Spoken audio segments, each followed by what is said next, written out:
దళిత కుటుంబాలని కూటమి ప్రభుత్వం రోడ్డుపైకి బతుకులు లాగుతుంది. ఇదే కాకుండా ఈ అమాయక ప్రజల్ని జీవితాలతో ఆడుకోవద్దని దళిత జేఏసీగా విదసం రాష్ట్ర సహాయ కన్వీనర్ ఎడ్ల గోపి మాట్లాడుతారు. అయ్యా, 2004లో గత ముఖ్యమంత్రి అయిన రాజశేఖర్ గారు ఇచ్చిన భూమి ఈరోజు మీరు లాక్కోవడం ఇది సబం కాదు.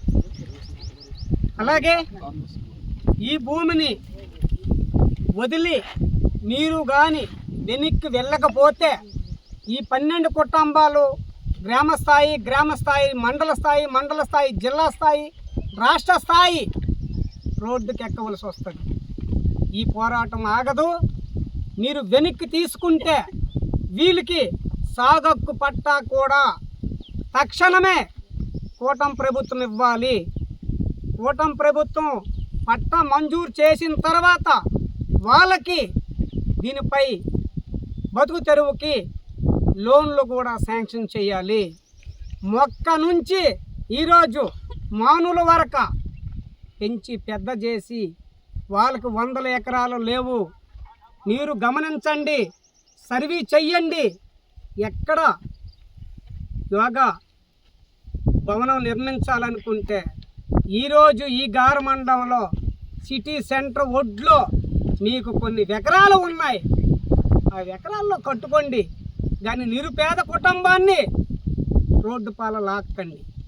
వాళ్ళు రోడ్డు పాలైతే ఇదే మీరు చేస్తే ఈ 12 కుటుంబాలతో దళిత కుటుంబాలు ఏకంగా సావడమే సిద్ధం తప్ప బతకడానికి అవకాశాలు లేని ప్రయత్నాలు మీరు చేస్తున్నారు. దీన్ని విరమించుకోండి.